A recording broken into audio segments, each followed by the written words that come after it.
Work from home की, online meetings की, उन व्यवस्थाओं को हम फिर से शुरू करें।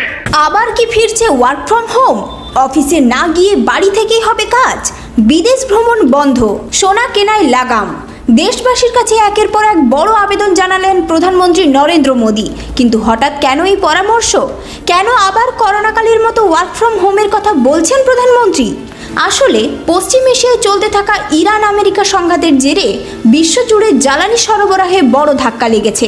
আন্তর্জাতিক বাজারে বাড়ছে অপরিশোধিত তেলের দাম, আর তার সরাসরি প্রভাব পড়েছে ভারতের অর্থনীতিতে। রবিবার এক জনসভা থেকে প্রধানমন্ত্রী বলেন, দেশপ্রেম শুধু সীমান্তে সেনাদের দায়িত্ব নয়, সাধারণ মানুষের দৈনন্দিন সচেতনতাও দেশের জন্য সমান গুরুত্বপূর্ণ। সরকারি হিসেব অনুযায়ী জ্বালানি মূল্যবৃদ্ধির চাপ থেকে সাধারণ মানুষকে বাঁচাতে প্রতিদিন প্রায় 1600 থেকে 1700 কোটি টাকা খরচ করছে কেন্দ্র সরকার। আর তাই এবার দেশবাসীর কাছে বিশেষ আবেদন মোদির।